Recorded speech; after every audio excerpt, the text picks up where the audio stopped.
Hello বন্ধুরা, কেমন আছো? আশা করি ভালো আছো। আমরাও ভালো আছি। আমার আজকের এই ব্লগটা যে যেখান থেকে দেখছো, আশা করব সকল বন্ধুই ভালো আছো, সুস্থ আছো। আমরাও সুস্থ আছি। আমি আবারও চলে এসেছি নতুন একটা সকালে, নতুন একটা দিনে, নতুন একটা ব্লগ নিয়ে তোমাদের কাছে। আশা করি তোমাদের সকলে খুবই ভালো লাগবে। আজ হচ্ছে শ্রাবণ মাসের দ্বিতীয় সোমবার। আজকেও সেই প্রথম সোমবারের মতো দ্বিতীয় সোমবারটাও খুবই স্পেশাল। তাই আজকেও তাড়াহুড়ো রয়েছে, তাই সকাল সকালই উঠে পড়েছি।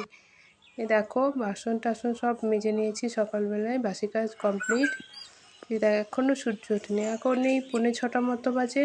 আমি 4:45টার দিকে উঠেছি, আর উঠে সমস্ত কাজই করে নিয়েছি। আর এই সময় ব্রাশ করছি। আর এর কিছুক্ষণ আগে থেকেই ব্লগটা স্টার্ট করলাম, তোমাদের সাথে শেয়ার করলাম, কারণ দুপুরের দিকে আর বেশি সময় পাওয়া যাবে না। আজও তো সেই মহাদেবের পুজো রয়েছে। দেখো, আমাদের কলে আমি মুখটা ধুয়ে নিচ্ছি। কত গাছ কলের দিকে, তাই আমাদের কলের জলটা খুব ঠান্ডা, জানো, খুবই ভালো লাগে। তাই ট্যাঙ্কির জল বেশি ভালো লাগে না। এই যে মুখ টুক ধুয়ে এক বালতি জল আমি নিয়ে চলে আসলাম। কলের জলটা নিয়ে আসলাম আমি রান্নাবান্না করতে করতে হাত ধুতে হয়, সেই জন্য অনেক সময় লাগে, তাই আমি নিয়ে আসলাম। নিয়ে এসে রেখে দিচ্ছি। যে জল টল নিয়ে এসে আমি ঘরের বিছানাটা তুলে নিচ্ছি। আমি কিন্তু আগে বিছানা তুলতে পারি না, কারণ আমি যখন উঠে যাই তখন আমার হাজব্যান্ড ছেলে দুজনেই ঘুমিয়ে থাকে। সেই জন্য আমি কিন্তু বাসি কাজ করে সব কিছুই করে আর কি বিছানা তুলে নিই, তারপরে চাটা খাই। বিছানাটা একটু গুছিয়ে নিই রোজকার মতোই। রোজই তো আমাকে এই ঘরের চাদরটা পাল্টাতে হয়, তাই একটু পাল্টিয়ে নেব। এই যে অন্য একটা চাদর পেতে নিলাম। ছেলে আছে, ছেলে ওর বাবার কাছে আছে, নাহলে ও চাদরটা পাততেই দেবে না। যেহেতু আমরা বাইরে দুটো লোক, তাই এই ঘরটাই সবসময় থাকি, কারণ এই ঘরটা হচ্ছে গেটের কাছে। এই ঘরটায় থাকলে কেউ বাইরে থেকে ডাকলে শোনা যায়, আর ওই ঘরটায় থাকলে শোনা যায় না। আর তাছাড়া ফ্যান চলে এখন, সেই জন্য আমরা এই ঘরটাই বেশি ইউজ করি। ও ঘরটা সেরকম ইউজ করা হয় না। কেউ বেড়াতে আসলে তখন ওই ঘরে ওনারা থাকেন আর কি। আর এই ঘরটা তাছাড়া অনেক ঠান্ডা ওই ঘরটা থেকে, জানো। আর এখন তো খুব গরম, সেই জন্য এই ঘরটাই সবসময় থাকি। এই ঘরটা তো কমপ্লিট হলো, এবার ও ঘরে যাই।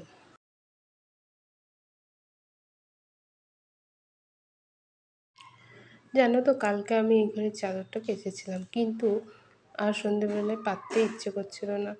আমি ভাবলাম কি যে সকালেই পেতে নেব, তাই এখন পেতে নিচ্ছি আর কি। সারাদিন কাজ করে তারপরে ছেলেকে একটু বিকেলের দিকে খেলা করাই গাড়িটা চালিয়ে, সেই জন্য কিন্তু এখন ইচ্ছে হয়নি। তাই ভাবলাম থাক, ও ঘরে তো আর এখন কেউ ঘুমোচ্ছে না, সকালেই পেতে নেব।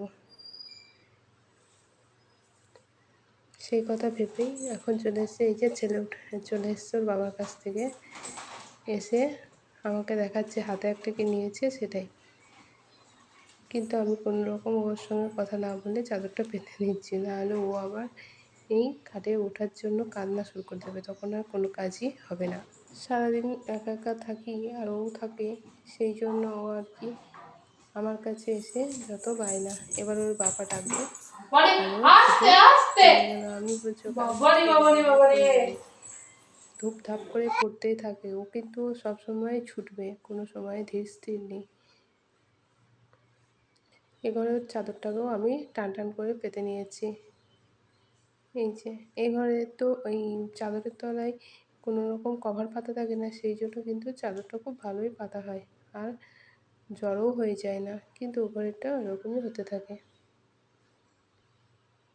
আমি বালিশটা এবার ওখানে রেখে দেব। আর এদিকে আমার হাজব্যান্ড সন্ধেবেলায়, মানে সন্ধেবেলায় যখন ও ফিরেছিল আর কি, তখন বাজার করে নিয়ে এসেছিলো। সেগুলো আমি আর তুলিনি, বারই করিনি রাতে, তাই সকালে বার করলাম। এই যে পেঁপে, কাঁকরোল। আর এদিকে আমি সমস্ত কাজ কমপ্লিট করে শিব পুজো করে নিয়েছি। সেটা আজ আর তোমাদের সাথে শেয়ার করা হলো না, শুধু ঠাকুরগুলোকেই দেখিয়ে দিলাম। তারপর বিকেলবেলায় আমি কয়েকটা জামা ভাঁজ করা ছিল, আলনার উপরে চাপানো ছিল, সেটাকে ভাঁজ করতে বসে গেলাম। আর দেখো আমার ছেলের কাণ্ড, আমি একটা করে গোছাচ্ছি, ও একটা করে নিয়ে পালিয়ে যাচ্ছে। অনেক কষ্টে দুটো গোছাতে পেরেছি। এই হচ্ছে আমাদের দুজনের জ্বালা। আমি গোছাতে থাকি, ও নোংরা করতে থাকে, দেখেছো? এই যে, যাই হোক, ওর হাতে একটা সুতো দিয়েছি জামার, সেটা নিয়ে ও খেলছে, আমি তার ফাঁকে তাতে করে ভাঁজ করে নিচ্ছি। দুদিন থেকে পড়ে আছে, গোছানোর টাইম হচ্ছে না, এই গোছাবো সেই গোছাবো করে গাফিলতি করছিলাম। আজকে সেগুলো নিয়ে বসেই পড়লাম।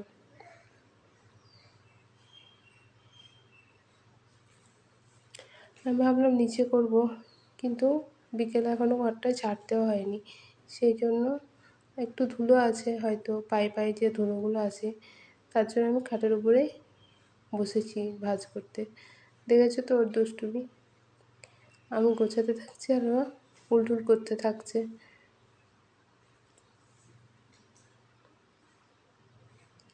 এই যে আমার মোটামুটি গোছানো হয়ে গেল, আর একটা ওর হাতে আছে, যেটা গোছালেই আমার কমপ্লিট হয়ে যাবে। কিছুতেই দিচ্ছে না, দেখো জামাটা। আমি কিন্তু বেশি শাড়ি পরি না, সবই চুড়িদার পরি, সেই জন্য সব আমার চুড়িদার। শাড়ি পরতে আমি বেশি কমফোর্টেবল মনে করি না, না পরে পরে এই অভ্যাস হয়ে গেছে। হাজব্যান্ড একটু বকাঝকা করে মাঝে মধ্যে, যে তুমি কখনোই শাড়ি পরো না, কিন্তু কী করবো, পরতে পারি না। জামা কাপড়গুলো গুছিয়ে আমি হাজব্যান্ড যে লঙ্কাগুলো কিনে এনেছিল তার বোঁটাগুলো ছাড়িয়ে রাখছি। এখন তো বর্ষাকাল, এই বোঁটাগুলো যদি ছাড়িয়ে না রাখি তাহলে লঙ্কাগুলো তাড়াতাড়ি নষ্ট হয়ে যায়, আর বোঁটাগুলো ছাড়িয়ে রাখলে কিন্তু বেশ ভালো থাকে। সেই জন্য আমি বোঁটাগুলো ছাড়িয়েই নিচ্ছি। হাতে একটু এইদিকে অনিক, ওইদিকে পড়ে যাবি।